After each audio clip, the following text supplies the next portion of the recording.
हाय दोस्तों, स्वागत है आपके अपने चैनल जी के भाई युवराज में दोस्तों। और साथ साथ में भारतीय राज्यों के प्रति ब्रिटिश नीति के पार्ट 3 में भी आपका बहुत बहुत स्वागत है दोस्तों। आज भारतीय राज्यों के प्रति ब्रिटिश नीति का पार्ट 3 है। पार्ट 1 पार्ट 2 हो चुका है, लिंक डिस्क्रिप्शन में है। और दोस्तों हमने कल देखा था पुर्तगालियों की कहानी को। किसकी कहानी देखे थे हम? कल पुर्तगालियों की कहानी देखे थे। और दोस्तों आज हम डचों की कहानी पढ़ेंगे। किसकी? डचों की कहानी पढ़ेंगे। तो वीडियो को शुरू से लास्ट तक जरूर देखें। वीडियो अच्छा लगने पर लाइक करें और अपने दोस्तों के पास जरूर शेयर करें। तो बिना देर साथ वीडियो शुरू करते हैं। दोस्तों आज का हमारा टॉपिक है डच।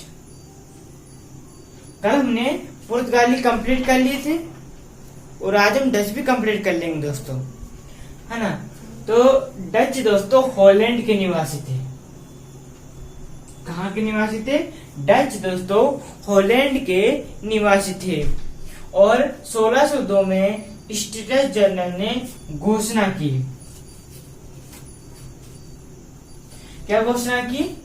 घोषणा की कि Dutch United east India company की स्थापना। इसकी स्थापना की स्टेटस जनरल ने 1602 ईस्वी में दोस्तों Dutch United east India company की स्थापना की गई, जिसे बेरिंगले ओस्टे इंडेस कंपनी कहा गया। क्या कहा गया? बेरिंगले ओस्टे इंडेस कंपनी इसे कहा गया। इसके अंतर्गत दोस्तों भारत, है ना, और भारत व पूर्वी देशों के साथ व्यापार करने का अधिकार दिया गया। हॉलैंड सरकार द्वारा इस कंपनी को दोस्तों भारत और भारत के साथ जो पूर्वी देश है दोस्तों उनके साथ व्यापार करने का अधिकार दिया गया 21 वर्षों तक। कितने वर्षों तक? 21 वर्षों तक दोस्तों व्यापार करने का अधिकार दिया गया दोस्तों। इस कंपनी को, Dutch United east India company को 21 वर्षों तक भारत व पूर्वी देशों के साथ व्यापार करने का अधिकार दिया गया हॉलैंड की सरकार ने दोस्तों। और दोस्तों इस कंपनी ने, मतलब कि डचों ने क्या किया? डचों ने भारत और मलक्का और जावा और सुमात्रा, इन सभी पर अपनी व्यापारिक कोठियां, व्यापारिक बस्तियां दोस्तों इन्होंने स्थापित कर ली। कहाँ? भारत, मलक्का, जावा और सुमात्रा पर अपनी व्यापारिक कोठियां, हम कह सकते हैं व्यापारिक बस्तियां इन्होंने स्थापित कर ली। तो समझ में आ गया कि डच कहाँ के निवासी थे? हॉलैंड के निवासी थे। 1602 में स्टेटस जनरल ने घोषणा की। किसकी स्थापना की? Dutch United east India company की स्थापना की गई, जिसे बेरिंगले ओस्टे इंडेस कंपनी कहा गया। इसके अंतर्गत 21 वर्षों तक भारत और वह पूर्वी देशों के साथ व्यापार करने का अधिकार लिखा था। उन्होंने भारत, मलक्का, जावा और सुमात्रा पर अपनी व्यापारिक कोठियां या व्यापारिक बस्तियां स्थापित कर ली थी दोस्तों पूर्ण रूप से। आगे दोस्तों पूर्व में तो दोस्तों डच और अंग्रेज दोनों मित्र थे। क्या थे? डच और अंग्रेज दोस्तों सबसे पहले जब आए थे तो दोस्तों डच और अंग्रेज दोनों पहले तो मित्र थे, परंतु बाद में दोस्तों इन दोनों के बीच में प्रतिस्पर्धा होने लगी। क्या होने लगी? अंग्रेज और डचों के बीच में दोस्तों प्रतिस्पर्धा होने लगी। दोस्तों प्रतिस्पर्धा इतनी बढ़ गई दोस्तों कि 1623 ईस्वी में इंडोनेशिया के अम्बोइना नामक जगह से दोस्तों डचों ने अंग्रेजों को खदेड़ दिया, वहां से अंग्रेजों को भगा दिया। फिर अंग्रेजों ने भारत में आकर क्या ली? शरण ली। तो समझ में आ गया कि सबसे पहले तो अंग्रेज और डच पहले मित्र थे, परंतु बाद में उनके बीच में प्रतिस्पर्धा होने लगी। प्रतिस्पर्धा इतनी बढ़ गई कि डचों ने अंग्रेजों को 1623 में इंडोनेशिया के अम्बोइना से खदेड़ दिया, वहां से अंग्रेजों को भगा दिया। फिर अंग्रेजों ने भारत में आकर वहां शरण ली दोस्तों। अब भारत में प्रथम कोटे की स्थापना कहाँ की गई? डचों ने दोस्तों भारत में प्रथम कोटे की स्थापना 1605 ईस्वी में मछलीपट्टनम और निजामपट्टनम में की थी। कहाँ की गई थी? भारत में प्रथम कोटे की स्थापना कहाँ की? मछलीपट्टनम और निजामपट्टनम में डचों ने भारत में प्रथम कोटे की स्थापना की। भारत में दोस्तों डचों ने बंगाल के चिनसुरा पर भी अधिकार कर लिया था। कहाँ? बंगाल का जो चिनसुरा है दोस्तों, वहां पर भी डचों का अधिकार था। अब है दूसरी कोठी। भारत में डचों ने दूसरी कोठी कहाँ स्थापित की थी दोस्तों?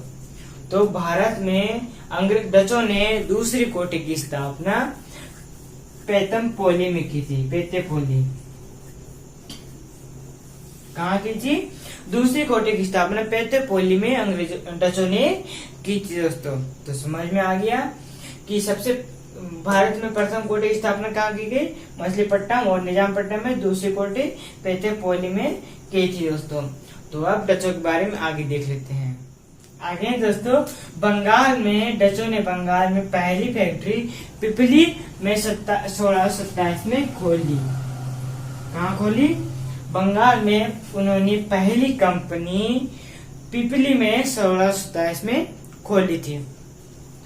फिर दोस्तों 17वीं शताब्दी के अंत में दोस्तों उन्होंने कासिम बाजार, पटना, ढाका, मालदा और बालासोर इन सभी जगहों पर अपनी व्यापारिक कोठियां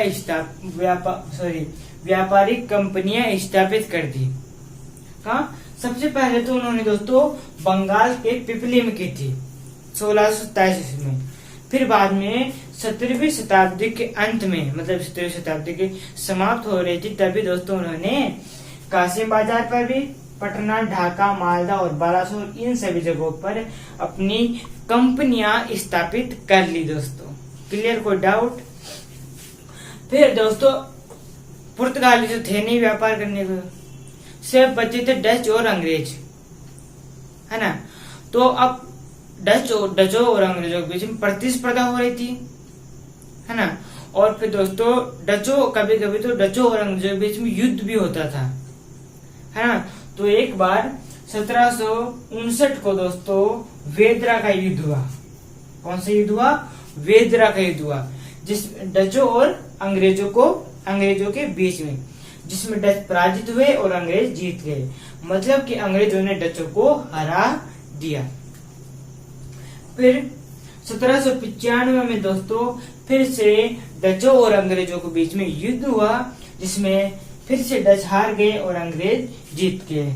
मतलब कि अंग्रेजों ने डचों को हरा दिया, निर्णायक रूप से हरा दिया।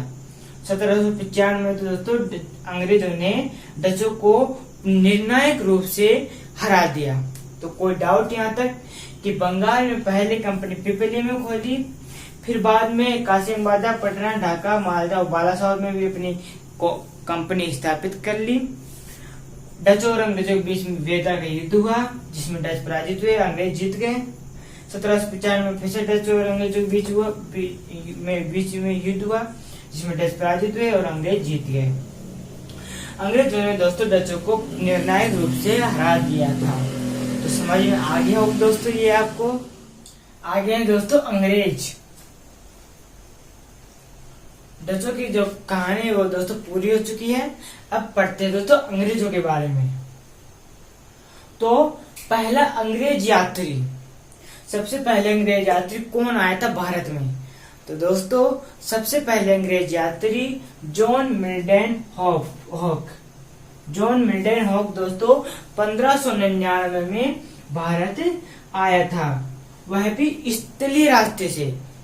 दोस्तों हमने देखा जो पुर्तगाली थे, जो वास्को डी गामा था और जो डच व्यापारी थे, ये सभी दोस्तों जलीय मार्ग से आए थे, है ना दोस्तों। परंतु इसकी हिम्मत देखो जॉन मिल्टन हॉक की कि वह स्थलीय रास्ते से चलकर आया था। तो समझ में आ गया कि पहला अंग्रेज यात्री जॉन मिल्टन हॉक भारत आया था, वह भी स्थलीय रास्ते से भारत आया था। फिर उसने क्या किया, फिर उसने 1588 ईस्वी में दोस्तों उसने क्या किया, उसने एक स्पेनी जहाजी बेड़ा था जिसका नाम था आर्मेडा। क्या था? एक स्पेनी जहाजी बेड़ा था दोस्तों जिसका नाम था आर्मेडा। आर्मेडा को अंग्रेजों से परास्त होना पड़ा। जो आर्मेडा जहाज था वह अंग्रेजों से परास्त हो गया और इसका नेतृत्व जॉन मिल्टन हॉक कर रहा था। इसका नेतृत्व इस अंग्रेजों का नेतृत्व कौन कर रहा था? अंग्रेजों का नेतृत्व जॉन मिल्टन हॉक कर रहा था। तो जॉन मिल्टन हॉक ने क्या किया? जॉन मिल्टन हॉक ने आर्मेडा जो कि ये स्पेनी जहाजी बेड़ था उसको हरा दिया। कब? 1588 ईस्वी में। तो समझ में आ गया आपको कि पहला अंग्रेज यात्री कौन आया था भारत में, और 1588 में स्पेन जहाजी बेड़ा आर्मेडा को कौन हरा था। तो दोस्तों इतना आपको समझ में आ गया हो दोस्तों, और डचों की कहानी पूरी हो चुकी है। अब हम अंग्रेजों के बारे में पढ़ रहे हैं दोस्तों। तो दोस्तों अब अंग्रेजों के बारे में आगे देख लेते हैं। दोस्तों जॉन मिल्टन हॉक ने स्पेनी जहाजी बेड़ा को जो हराने वाली जो घटना थी वह और अंग्रेजी व्यापारियों को ब्रिटेन में जाकर उन्हें बताया कि पूर्वी देशों के साथ व्यापार करना तो बहुत ही आसान है। जो घटना हुई थी दोस्तों स्पेनी जहाजी बेड़ा को हराने वाली, वो उन्हें बताया। फिर दोस्तों क्या हुआ, 1599 में कुछ अंग्रेजी व्यापारियों ने व्यापार करने का प्रस्ताव महारानी एलिजाबेथ प्रथम के सामने रखा, जो कि यह महारानी एलिजाबेथ प्रथम ब्रिटेन की महारानी थी। इनके सामने कुछ अंग्रेजी व्यापारियों ने वहां पूर्वी देशों के साथ व्यापार करने का प्रस्ताव रखा। फिर क्या दोस्तों, महारानी एलिजाबेथ प्रथम को ठीक लगा यह व्यापार करना। फिर उन्होंने क्या किया, उन्होंने 31 दिसंबर 1600 ईस्वी को 15 वर्षों का एक शाही फरमान जारी किया। क्या किया? 15 वर्षों का शाही फरमान जारी किया। पूर्वी देशों के साथ व्यापार करने का शाही फरमान जारी किया, मतलब कि 15 वर्षों तक व्यापार करने का अधिकार दिया उन्हें। फिर साथ में फरमान भी जारी किया और साथ में महारानी एलिजाबेथ प्रथम ने कंपनी की भी स्थापना की जिसका नाम था governor and company of merchants of London trading in the east Indies company, जिसे हम शॉर्ट में ईस्ट इंडिया कंपनी भी कहते हैं दोस्तों। तो महारानी ने फरमान के साथ कंपनी की भी स्थापना की और कंपनी का नाम था governor and company of merchants of London trading in the east Indies company. इस कंपनी में दोस्तों महारानी एलिजाबेथ प्रथम की भी हिस्सेदारी थी। तो समझ में आ गया कि एलिजाबेथ प्रथम के सामने अंग्रेजी व्यापारी ने व्यापार का प्रस्ताव रखा। फिर क्या किया, महारानी ने 15 वर्षों का शाही फरमान जारी किया, मतलब कि पूर्वी देशों के साथ व्यापार करने का अधिकार उन्हें दे दिया अंग्रेजी व्यापारियों ने। तो दोस्तों अब क्या करेंगे, अब जाएंगे पूर्वी देशों के साथ व्यापार करने। तो दोस्तों आज के वीडियो यहीं समाप्त करते हैं, फिर हम कल पढ़ेंगे। कल अंग्रेजी व्यापारी जाएंगे पूर्वी देशों के साथ व्यापार करने। तो दोस्तों आज के वीडियो यहीं समाप्त करते हैं, मिलते हैं अगले वीडियो में। तब तक के लिए सभी दोस्तों को जय हिंद जय भारत।